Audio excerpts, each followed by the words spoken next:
Application of M effect में बढ़ते हैं आगे और डिस्कस करते हैं कंपैरिजन ऑफ बॉन्ड लेंथ।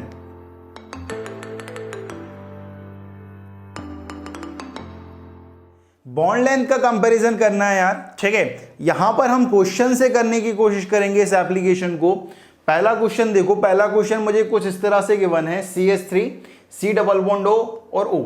मुझे ये वाली bond length CO bond length और ये वाली बॉन्ड लेंथ को कंपेयर करना है कि कौन सी बॉन्ड लेंथ ज्यादा होने वाली है, ठीक है। बॉन्ड लेंथ आप जानते हो ना भाई कि बॉन्ड लेंथ क्या होता है, ठीक है।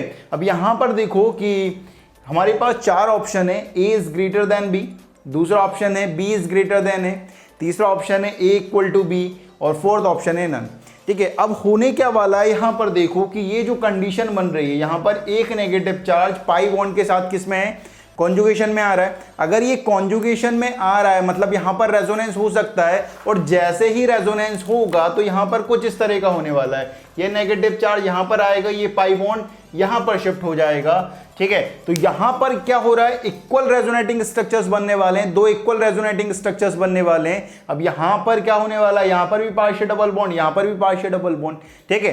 पार्शियल डबल बॉन्ड दोनों में आ रहा है तो इनकी बॉन्ड लेंथ क्या हो गई, बराबर हो गई। तो ऑप्शन कौन सा सही गया, थर्ड, ठीक है। सेकंड ऑप्शन देखो, सेकंड ऑप्शन में क्या है, सेकंड ऑप्शन है CH3 C double bond O OH। यहां पर अब इस क्वेश्चन में बॉन्ड लेंथ कंपेयर करनी है, चार ऑप्शन वही हैं, A is greater than B, B is greater than A, third A equal to B और फोर्थ है आपके पास नन। अब यहां पर देखो कि क्या होने वाला है, यहां पर ये जो लोन पेयर है और ये पाई बॉन्ड, इन दोनों में क्या हो रहा है, कॉन्जुगेशन हो रहा है। मीजोमेरिक इफेक्ट की कंडीशन सेटिस्फाई हो रही है। अगर सेटिस्फाई हो रही है तो यहां पर होगा क्या कि ये जो लोन पेयर है वो यहां पर आकर डबल बॉन्ड बना लेगा, और ये जो डबल बॉन्ड है इस ऑक्सीजन पर आकर नेगेटिव चार्ज बना लेगा। तो कुछ इस तरह का रेजोनेटिंग स्ट्रक्चर बनने वाला है, यहां पर देखेंगे तो कुछ इस तरह का बनने वाला है हमारे पास, कुछ इस तरह का रेजोनेटिंग स्ट्रक्चर्स बना, ठीक है। अब मुझे दोनों बॉन्ड लेंथ को कंपेयर करना था, एक ये वाली बॉन्ड लेंथ और एक ये वाली बॉन्ड लेंथ, ठीक है। इन दोनों बॉन्ड लेंथ को कंपेयर करना था। तो अब यहां पर अगर बात करें तो ये जो सिंगल था वो डबल में कन्वर्ट हो रहा है, ठीक है, और ये डबल था वो सिंगल में कन्वर्ट हो रहा है, ठीक है। तो अब जो B की बॉन्ड लेंथ थी वो क्या हो गई, बढ़ गई, जब ये डबल से सिंगल में गया, ठीक है, और ये सिंगल से डबल में जा रहा है तो इसकी बॉन्ड लेंथ कम होने वाली है, मतलब B की बॉन्ड लेंथ क्या होने वाली है, A से ज्यादा होने वाली है भाई, ठीक है। अब थर्ड क्वेश्चन देखो, थर्ड क्वेश्चन में क्या गिवन है हमारे पास, यहां पर C डबल बॉन्ड O, इस कार्बन से एक O नेगेटिव यहां पर कनेक्टेड है और एक O नेगेटिव यहां पर कनेक्टेड है। हमें कौन कौन सी बॉन्ड लेंथ कवर करना है, एक CO माइनस वाली और एक CO माइनस और एक C डबल बॉन्ड O वाली। इन तीनों बॉन्ड लेंथ को मुझे कंपेयर करना है कि किसकी बॉन्ड लेंथ ज्यादा होगी और किसकी बॉन्ड लेंथ कम होने वाली है। अब यहां पर देखो कि यहां पर जो नेगेटिव चार्ज है वो इस पाई बॉन्ड के साथ कॉन्जुगेशन में, ठीक है। यहां पर ये जो नेगेटिव चार्ज है वो इस पाई बॉन्ड के साथ कॉन्जुगेशन में। अगर कॉन्जुगेशन बन रहा है तो यहां पर भी रेजोनेंस होने वाला है, ठीक है। रेजोनेंस होगा तो क्या होने वाला है, ये नेगेटिव चार्ज आकर यहां पर डबल बॉन्ड बना लेगा और ये जो डबल बॉन्ड है यहां पर O नेगेटिव आ जाएगा, और यहां पर भी क्या हो रहा है, ये नेगेटिव चार्ज यहां पर आकर डबल बॉन्ड फॉर्म कर देगा और ये जो पाई बॉन्ड है वो इस पर आकर नेगेटिव चार्ज कर डेवलप कर देगा, ठीक है। तो यहां पर हमारे पास तीन इक्वल रेजोनेटिंग स्ट्रक्चर्स बनने वाले हैं, ठीक है, तीन इक्वल रेजोनेटिंग स्ट्रक्चर्स बनने वाले हैं, और इनका जो हाइब्रिड स्ट्रक्चर बनेगा वो कुछ इस तरह से बनेगा हमारे पास। इनका हाइब्रिड स्ट्रक्चर कुछ इस तरह से बनने वाला है हमारे पास। यहां पर अगर हाइब्रिड स्ट्रक्चर में बात करें तो इन तीनों की बॉन्ड लेंथ क्या आने वाली है, बराबर आने वाली है, क्योंकि ये सब बॉन्ड किस में कन्वर्ट हो चुके हैं, पार्शियल डबल बॉन्ड में, और पार्शियल डबल बॉन्ड में अगर कन्वर्ट हो चुके हैं तो इनकी बॉन्ड लेंथ क्या आने वाली है, बराबर आने वाली है। मतलब X equal to Y equal to Z हमारा क्या आने वाला है, आंसर आने वाला है, ठीक है। फोर्थ क्वेश्चन को देखते हैं कि फोर्थ क्वेश्चन हमारे पास किस तरह से है। फोर्थ क्वेश्चन में हमें CN bond length, carbon nitrogen bond length को क्या करना है, कवर करना है, कंपेयर करना है, ठीक है। पहला क्वेश्चन देखो, पहला क्वेश्चन में साइक्लोहेक्सेन से NH2 कनेक्टेड है, यहां पर क्या है, एनिलीन गिवन है, बेंजीन से NH2 डायरेक्टली कनेक्टेड, और यहां पर क्या है, CH2 डबल बॉन्ड NH। जैसे ही मैं इस क्वेश्चन को देखूंगा तो सबसे पहला जो मेरे दिमाग में क्लिक होना चाहिए वो ये है कि यहां पर रेजोनेंस होना चाहिए, क्योंकि यहां पर जो लोन पेयर ऑफ इलेक्ट्रॉन है नाइट्रोजन की, वो यहां पर जो डबल बॉन्ड होगा उसके साथ क्या होने वाले हैं, कॉन्जुगेशन में होने वाले हैं, तो यहां पर रेजोनेंस होने वाला है। यहाँ पर रेजोनेंस होने वाला है, लेकिन इन दोनों में रेजोनेंस नहीं होने वाला है। ठीक है, तो यहां पर जो CN बॉन्ड है वो क्या है भाई, ये वाला CN बॉन्ड, देखो ये वाला कार्बन और ये वाला नाइट्रोजन, इनके बीच में क्या है, सिंगल बॉन्ड है। जैसे ही रेजोनेंस होगा ये जो सिंगल बॉन्ड है वो किस में कन्वर्ट हो जाएगा, पार्शियल डबल बॉन्ड में, और यहां पर क्या आ रहा है, डबल बॉन्ड। आप जानते हो जो बॉन्ड लेंथ होती है वो सिंगल बॉन्ड की ज्यादा होती है देन पार्शियल डबल बॉन्ड की और then carbon double bond carbon की, या फिर हम बोल सकते हैं कार्बन डबल बॉन्ड नाइट्रोजन की क्या होगी, सबसे कम बॉन्ड लेंथ होने वाली। ठीक है, इन तीनों में अगर कंपेयर करें तो इन तीनों में बॉन्ड लेंथ किसकी आने वाली है सबसे ज्यादा bond length carbon single bond nitrogen की, फिर carbon partial double bond nitrogen की, then carbon double bond nitrogen की, ये बॉन्ड लेंथ आने वाली है। तो कुछ इस तरह से अपन बॉन्ड लेंथ कंपेयर कर सकते हैं। बॉन्ड लेंथ कंपैरिजन में कुछ नहीं है भाई, ठीक है, बस हमको रेजोनेंस की कंडीशन देखना है। अगर रेजोनेंस हो रहा है तो उसके बाद ये देखना है कि बॉन्ड किस में कन्वर्ट हो रहा है, और बॉन्ड अगर कन्वर्ट होगा तो हम बॉन्ड लेंथ आसानी से कन्वर्ट कर सकते हैं, कंपेयर कर सकते हैं। बस एक बात ध्यान रखनी है कि जो बॉन्ड लेंथ का ऑर्डर होता है वो क्या होता है, सिंगल बॉन्ड होता है उसकी बॉन्ड लेंथ सबसे ज़्यादा, then partial double bond, then हमारे पास जो डबल बॉन्ड आता है उसकी बॉन्ड लेंथ सबसे कम होती है। ठीक है, और डबल बॉन्ड और ट्रिपल बॉन्ड में कवर करेंगे तो ट्रिपल बॉन्ड की कम होने वाली है भाई। ठीक है, तो जल्दी से ले लो आप इसका स्क्रीनशॉट।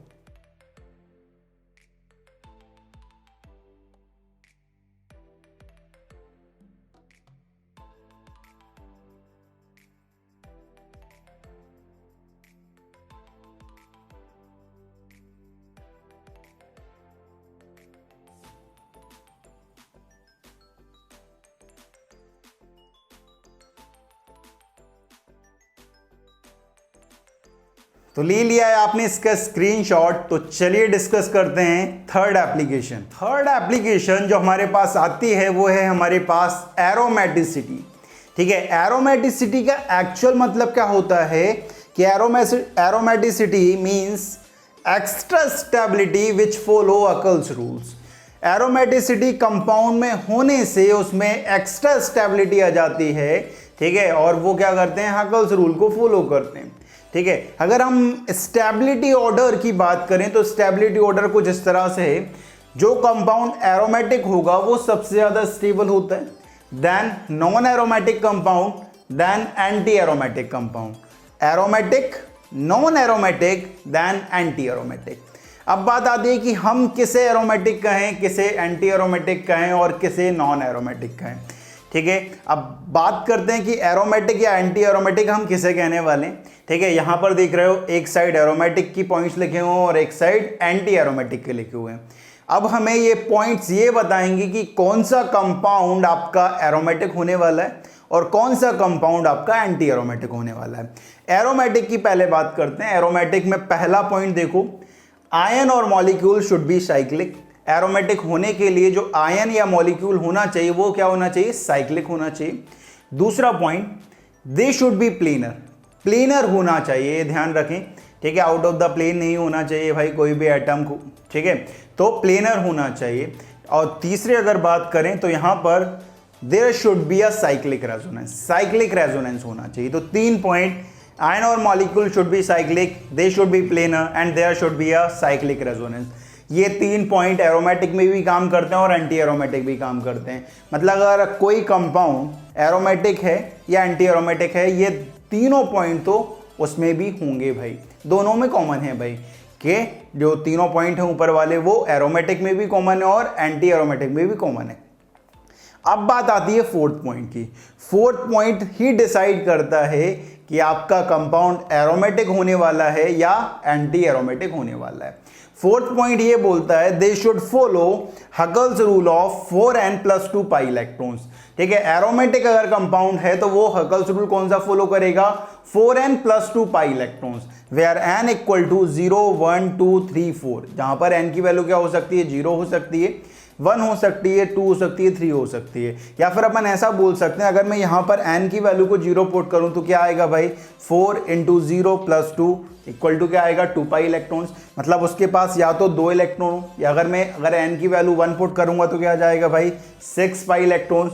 ठीक है, 3 पुट करूंगा तो 10 और 4 पुट करूंगा तो 14। मतलब मैं ऐसा ही बोल सकता हूं ना कि उसके पास या तो 2 पाई इलेक्ट्रॉन हो, 6 पाई इलेक्ट्रॉन हो, 10 पाई इलेक्ट्रॉन या 14 पाई इलेक्ट्रॉन्स हो।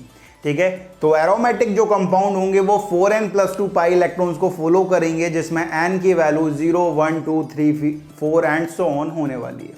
ठीक है, अब हम बात करते हैं एंटी एरोमेटिक की। एंटी एरोमेटिक मतलब they should follow Huckel's rule of 4n pi electrons. ठीक है, एंटी एरोमेटिक अगर आपका कंपाउंड है तो वो 4n पाई इलेक्ट्रॉन्स को फॉलो करने वाला है हकल्स रूल को। ठीक है, यहां पर n की वैल्यू क्या हो सकती है 1 2 3 4, या फिर अपन ऐसा भी बोल सकते हैं, अगर मैं n की वैल्यू 1 पुट करूंगा तो क्या आएगा 4 पाई इलेक्ट्रॉन, 2 पुट करूंगा तो क्या आएगा 8 पाई इलेक्ट्रॉन, 3 पुट करूंगा तो क्या आएगा 12 पाई इलेक्ट्रॉन। तो मैं ऐसा भी तो बोल सकता हूं कि अगर आपके कंपाउंड में 4 पाई इलेक्ट्रॉन है, ये 3 कंडीशन सेटिस्फाई कर रहा है, ऊपर वाली 3 कंडीशन सेटिस्फाई कर रहा है, और आपके अगर मॉलिक्यूल या आयन में 4 पाई इलेक्ट्रॉन है या 8 पाई इलेक्ट्रॉन है या 12 पाई इलेक्ट्रॉन है या 16 पाई इलेक्ट्रॉन है, तो आपका कंपाउंड क्या होने वाला है भाई, एंटी एरोमेटिक होने वाला है। ठीक है, तो यहां पर ये 3 पॉइंट तो दोनों में कॉमन है।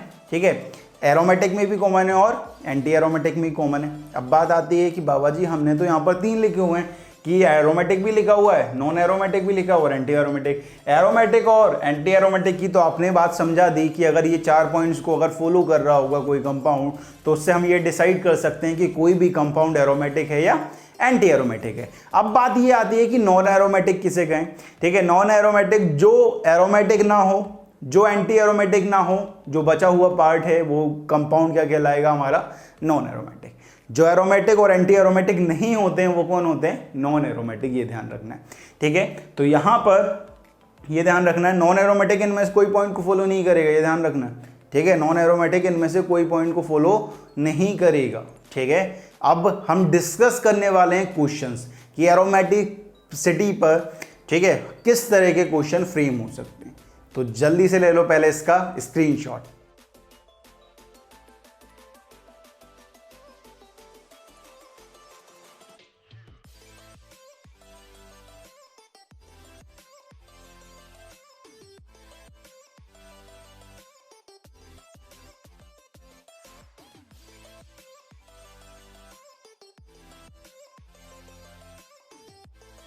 तो ले लिया है भाई आपने इसका स्क्रीनशॉट। तो चलिए डिस्कस करते हैं क्वेश्चंस। बहुत इंपॉर्टेंट क्वेश्चन है भाई, ठीक है ना, बिल्कुल फोकस होकर करिएगा।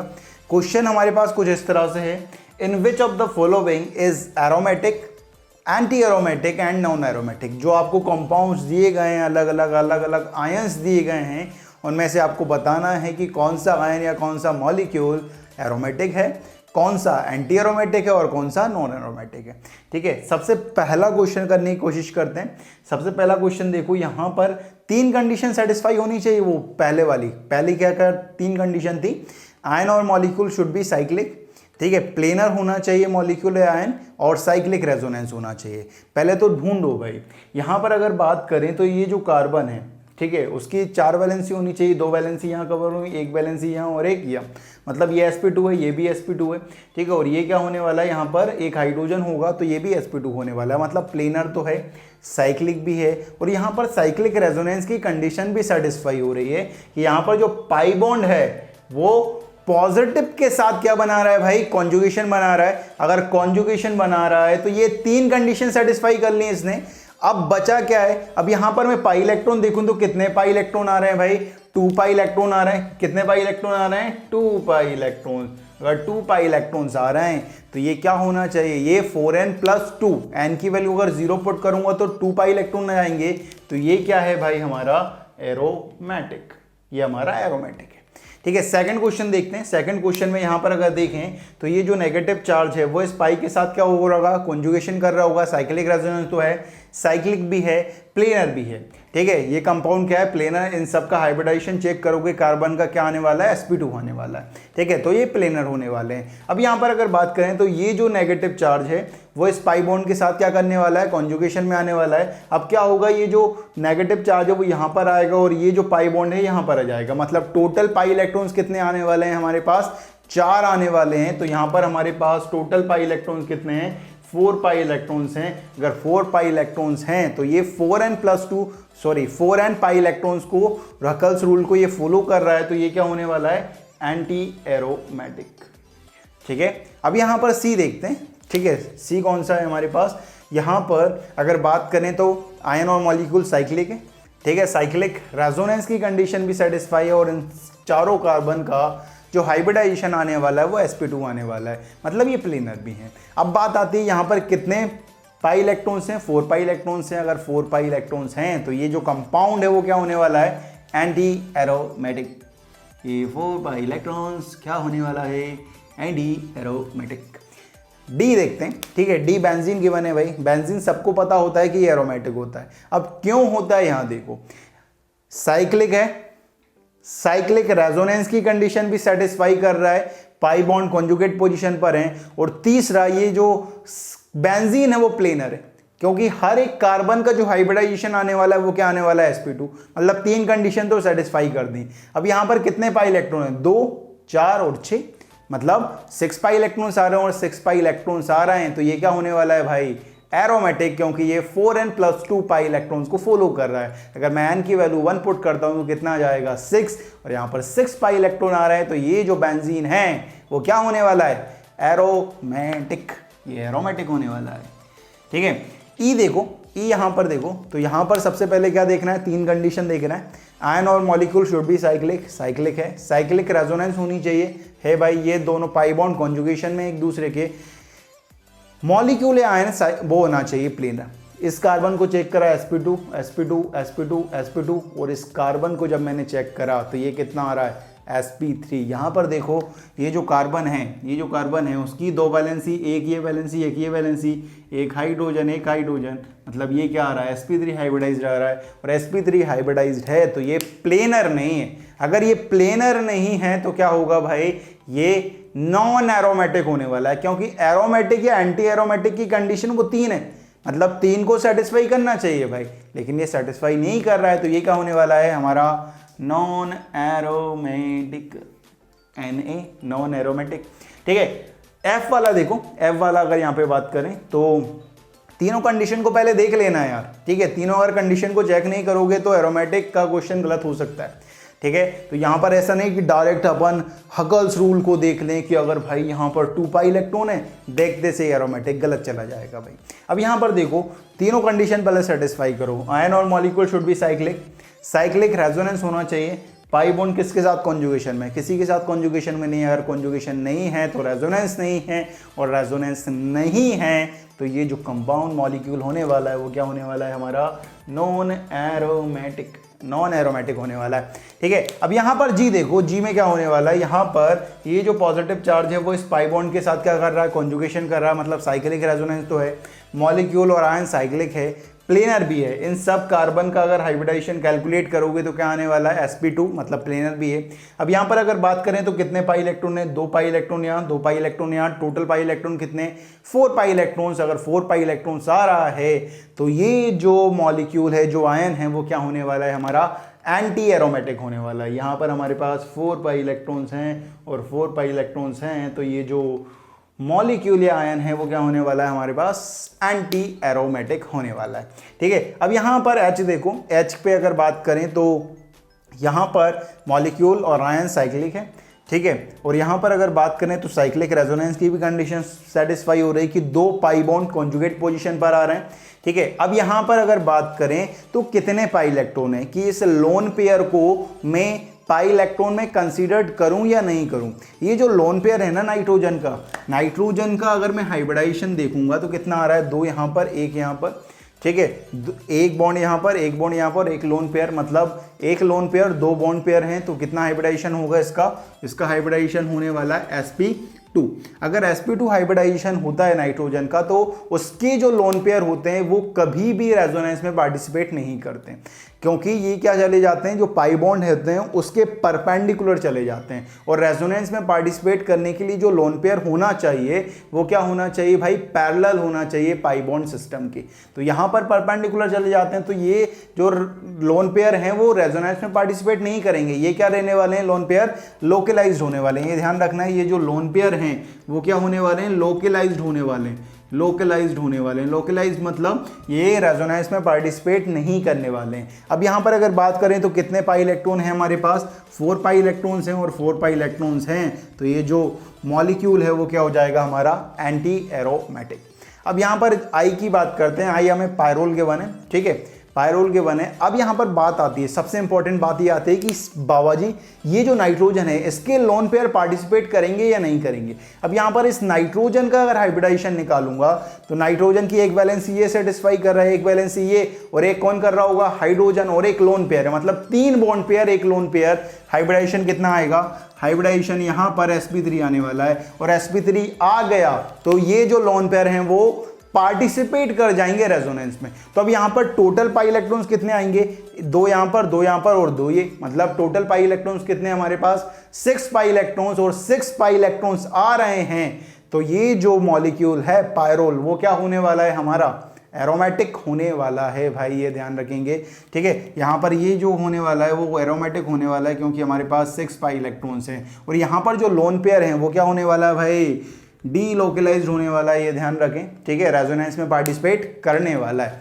नेक्स्ट आता है हमारे पास थियोफीन, ठीक है। थियोफीन में देखते हैं कि ये एरोमेटिक है या एंटी एरोमेटिक है या नॉन एरोमेटिक है। यहाँ पर अगर बात करें तो ये इसका जो सल्फर के एक लोन पेयर है वो इस पाई बॉन्ड के साथ कॉन्जुगेशन में आ रहा है, ठीक है, पाई बॉन्ड के साथ कॉन्जुगेशन में आ रहा है ये, ठीक है, पाई बॉन्ड के साथ कॉन्जुगेशन में आ रहे हैं। तो अब यहाँ पर ये मॉलिक्यूल साइक्लिक है, प्लेनर है, ठीक है, प्लेनर है यहाँ पर। और यहाँ पर अगर बात करेंगे, ठीक है, बात करेंगे कितने पाई इलेक्ट्रॉन्स आ रहे हैं, यहाँ पर टोटल 6 पाई इलेक्ट्रॉन्स आ रहे हैं, और 6 पाई इलेक्ट्रॉन्स आ रहे हैं तो ये क्या होगा भाई, 6 पाई इलेक्ट्रॉन्स हैं तो हमारा एरोमेटिक होने वाला है, ठीक है। अब अगर बात करें हमारे पास के की, ठीक है, के की अगर बात करें तो यहाँ पर जो ऑक्सीजन है, ऑक्सीजन क्या आ रहा है भाई, sp3 हाइब्रिडाइज्ड आ रहा है, ठीक है, sp3 हाइब्रिडाइज्ड है, इसके लोन पेयर क्या करेंगे, पार्टिसिपेट कर जाएंगे, और पार्टिसिपेट करेंगे तो यहाँ पर कितने पाई इलेक्ट्रॉन्स आएंगे, 6 पाई इलेक्ट्रॉन्स, और 6 पाई इलेक्ट्रॉन्स जैसे ही आएंगे तो ये क्या बन जाएगा, हमारा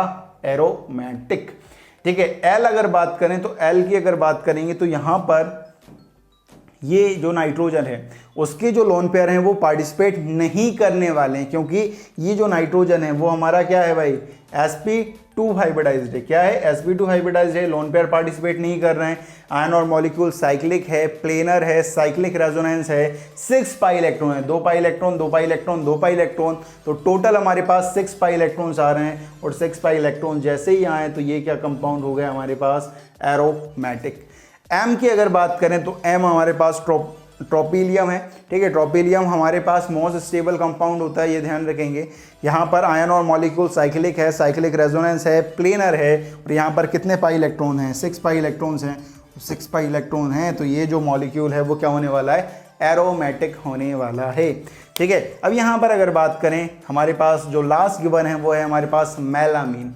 मेलामीन में देखते हैं कि ये जो मॉलिक्यूल है वो एरोमेटिक है, एंटी एरोमेटिक है या नॉन एरोमेटिक है। अब यहाँ पर अगर बात करें तो ये जो नाइट्रोजन के लोन पेयर हैं, ये वाले जो नाइट्रोजन के लोन पेयर हैं वो पार्टिसिपेट नहीं करेंगे क्योंकि ये तीनों के तीनों sp2 हाइब्रिडाइज हैं भाई, ठीक है, sp2 हाइब्रिडाइज्ड ऑर्बिटल में है तो यहाँ पर ये पार्टिसिपेट नहीं करने वाले हैं, ठीक है। आयन और मॉलिक्यूल साइक्लिक, साइक्लिक रेजोनेंस की कंडीशन भी सेटिस्फाई हो रही है, पाई बॉन्ड कॉन्जुगेशन में है, प्लेनर भी है, और टोटल कितने पाई इलेक्ट्रॉन है, 2 2 2, मतलब 6 पाई इलेक्ट्रॉन, और 6 पाई इलेक्ट्रॉन्स हैं तो ये क्या होने वाला है हमारा एरोमेटिक। तो कुछ इस तरह से अपन सॉल्व कर सकते हैं, तो जल्दी से लो आप इसका स्क्रीनशॉट।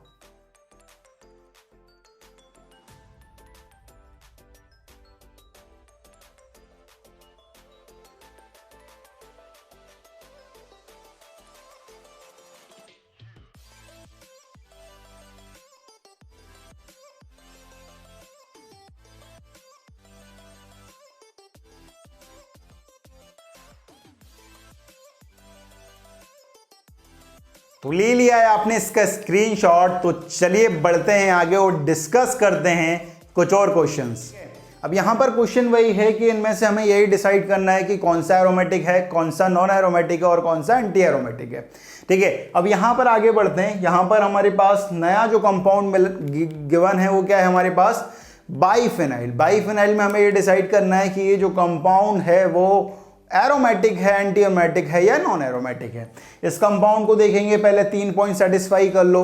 साइक्लिक है, साइक्लिक रेजोनेंस की कंडीशन सेटिस्फाई हो रही है, पाई बॉन्ड कॉन्जुगेशन में है, प्लेनर है, इन कार्बन का अगर हाइब्रिडाइजेशन देखोगे सबका क्या आने वाला है sp2, मतलब प्लेनर है, मतलब तीन कंडीशन तो सेटिस्फाई हो गई। अब यहाँ पर अगर बात करें तो इस रिंग में कितने पाई इलेक्ट्रॉन है, इस रिंग में भाई 6 पाई इलेक्ट्रॉन्स है, ठीक है, इस रिंग में कितने हैं 6 पाई इलेक्ट्रॉन्स हैं, और यहाँ पर कितने हैं 6 पाई इलेक्ट्रॉन्स हैं, ठीक है, 6 पाई इलेक्ट्रॉन्स आ रहे हैं भाई। तो ये जो मॉलिक्यूल है वो क्या होने वाला है, हमारा एरोमेटिक होने वाला है, ये ध्यान रखना है। अगर इनमें से कोई भी रिंग एरोमेटिक निकल जाती, सपोज ऐसा होता कि यहाँ पर 6 पाई इलेक्ट्रॉन होते और यहाँ पर क्या होते 4 पाई इलेक्ट्रॉन होते, तब भी ये पूरा मॉलिक्यूल क्या होता, एरोमेटिक कंसीडर्ड करते, ये ध्यान रखना है, ठीक है। अगर इनमें से एक भी रिंग एरोमेटिक आ गई तो पूरा कंपाउंड क्या हो जाएगा, एरोमेटिक हो जाएगा।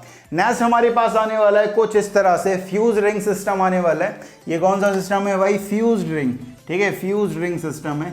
रिंग क्या हो गई हैं, आपस में जुड़ गई हैं, फ्यूज्ड हो गई हैं। अब यहां पर अगर बात करें तो तीन कंडीशन सेटिस्फाई कर रहा है, साइक्लिक रेजोनेंस है, मॉलिक्यूलर आयन साइक्लिक है और प्लेनर है। सभी कार्बन का हाइब्रिडाइजेशन sp2 आने वाला है। अब अगर बात करें तो टोटल पाई इलेक्ट्रॉन कितने हैं, 2 4 6 8 और 10, तो 10 पाई इलेक्ट्रॉन्स आ रहे हैं। और अगर 10 पाई इलेक्ट्रॉन्स यहाँ पर हैं तो 10 पाई इलेक्ट्रॉन्स हैं तो ये जो मॉलिक्यूल है वो क्या होने वाला है हमारे पास, वो होने वाला है हमारे पास क्या होने वाला है, एरोमेटिक होने वाला है। ये ध्यान रखें, ये क्या होने वाला है, एरोमेटिक होने वाला है। मतलब 4n+2 पाई इलेक्ट्रॉन्स को फॉलो कर रहा है भाई, हैकेल्स रूल को फॉलो कर रहा है 4n+2 पाई इलेक्ट्रॉन वाले को। अब अगर बात करें एंथ्रासीन अगर गिवन है, एंथ्रासीन हमसे कहा जाए कि एरोमेटिक है या एंटी एरोमेटिक है। एंथ्रासीन GOC2 में भी आएगा, ये ध्यान रखना। जब अपन एडिशन रिएक्शन पढ़ेंगे, जब हम टेस्ट ऑफ अनसैचुरेशन पढ़ेंगे ब्रोमीन वाटर के साथ, तब भी हमारे पास एंथ्रासीन आने वाला है, ये ध्यान रखेंगे। अब यहाँ पे अगर बात करें तो साइक्लिक है, साइक्लिक रेजोनेंस की कंडीशन भी सेटिस्फाई हो रही है, और ये जो मॉलिक्यूल है पूरा क्या है, प्लेनर है। अब अगर बात करें तो टोटल पाई इलेक्ट्रॉन्स कितने आ रहे हैं, 2 4 6 8 10 12 और 14 पाई इलेक्ट्रॉन्स आ रहे हैं, और 14 पाई इलेक्ट्रॉन्स आ रहे हैं यहाँ पर। तो ये जो एंथ्रासीन है वो क्या होने वाला है मेरे पास, एरोमेटिक होने वाला है। क्या होने वाला है, एरोमेटिक होने वाला है, ठीक है। नेक्स्ट अगर बात करें तो नेक्स्ट हमें कुछ इस तरह से सिस्टम देके रखा हुआ है। यहाँ पर अगर बात करें तो आयन और मॉलिक्यूल क्या है, आयन और मॉलिक्यूल साइक्लिक है, ठीक है, और प्लेनर है, और साइक्लिक रेजोनेंस की कंडीशन सेटिस्फाई हो रही है। अब यहाँ पर अगर बात करें तो टोटल पाई इलेक्ट्रॉन कितने हैं, 2 4 6 8 10 12 और 14। और यहाँ पर भी कितने हैं, 14 पाई इलेक्ट्रॉन्स आ रहे हैं, और 14 पाई इलेक्ट्रॉन्स आ रहे हैं। तो ये जो मॉलिक्यूल है वो क्या होने वाला है, एरोमेटिक। लास्ट एस वाला देखो, एस वाले में अगर बात करें तो यहाँ पर मॉलिक्यूल क्या है भाई, साइक्लिक है, साइक्लिक रेजोनेंस होने वाला, और ये मॉलिक्यूल क्या है, नॉन प्लेनर है, ठीक है। एक बात ध्यान रखेंगे, जब भी 8 या 8 से ज़्यादा मेंबर की रिंग गिवन हो आपको, तो वो क्या होती है भाई, नॉन प्लेनर होती है, ध्यान रखेंगे। ये जो मॉलिक्यूल है वो हमारे पास क्या आने वाला है भाई, नॉन प्लेनर आने वाला है, नॉन प्लेनर आने वाला है। और नॉन प्लेनर जैसे ही आएगा तो ये क्या हो जाएगा मेरे लिए, नॉन एरोमेटिक, ठीक है। डायरेक्ट ऐसे नहीं कि भाई टोटल कितने 8 इलेक्ट्रॉन आ रहे हैं, एंटी एरोमेटिक नहीं, नॉन एरोमेटिक होगा, क्योंकि ये जो रिंग है वो क्या है, नॉन प्लेनर है, प्लेन में नहीं है, नॉन प्लेनर है। और नॉन प्लेनर होगी तो ये क्या होने वाला है, नॉन एरोमेटिक होने वाला है, ये ध्यान रखेंगे। अब अगर आगे बात करें तो आगे हमारे पास कुछ अच्छा सा क्वेश्चन देखने को मिल रहा है। यहाँ पर अब बात करें तो इन दोनों के रिंग में एक बॉन्ड है, ठीक है। अब क्या होने वाला है कि यहाँ पर 4 पाई इलेक्ट्रॉन है और यहाँ पर क्या है, 2 पाई इलेक्ट्रॉन्स हैं, ठीक है। अब अगर किसी भी तरीके से यहाँ पर क्या आ जाता है, 6 पाई इलेक्ट्रॉन आ जाते हैं, और यहाँ पर अगर 2 पाई इलेक्ट्रॉन ही रहते हैं, तो ये जो पूरा मॉलिक्यूल है वो क्या हो जाएगा, एरोमेटिक हो जाएगा। अब यहाँ पर क्या करूँगा मैं, इस बीच वाले बॉन्ड को तोड़ने की कोशिश करूँगा। अगर, ठीक है, ऐसा कहा जाता है कि अगर हमारा जो कंपाउंड है वो बॉन्ड तोड़ने के बाद एरोमेटिक बनता है, उसे हम बोलते हैं क्वासी एरोमेटिक, ठीक है। क्या बोलते हैं, क्वासी एरोमेटिक। अगर मैं इस बॉन्ड को तोड़ देता हूँ, इस बॉन्ड को क्या करता हूँ, यहाँ पर इस तरह से तोड़ता हूँ कि ये बॉन्ड जो पाई इलेक्ट्रॉन है वो यहाँ पर नेगेटिव चार्ज बना लें, ठीक है, यहाँ पर नेगेटिव चार्ज बनाए, कुछ इस तरह से बनेगा, कुछ इस तरह से आ जाएगा। अगर मैं बनाना चाहूँ तो कुछ इस तरह से बनेगा हमारे पास,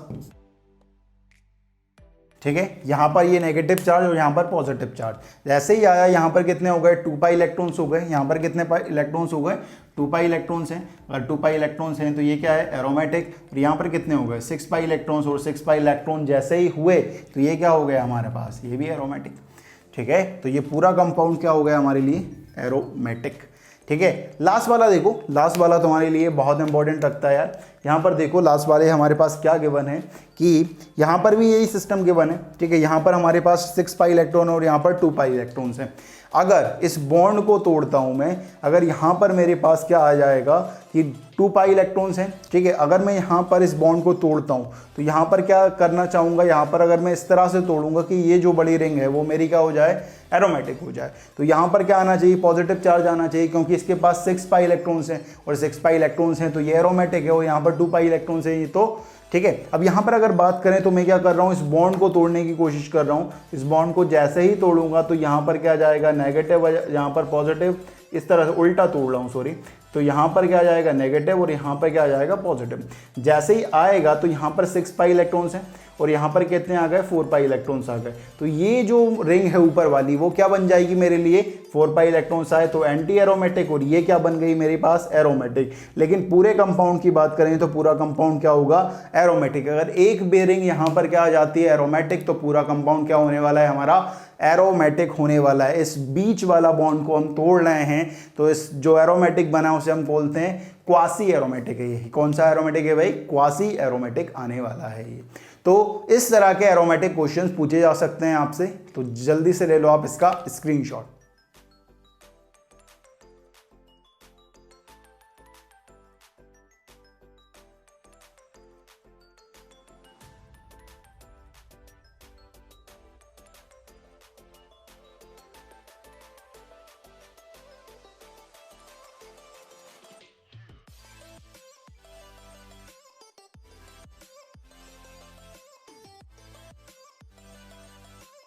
तो ले लिया है भाई आपने इसका स्क्रीनशॉट। तो आज हमने बात कर ली है हमारी second and third application of mesomeric effect, that is bond length comparison and aromaticity पर। तो इस वीडियो में बाबा जी की तरफ से इतना ही। जय हो।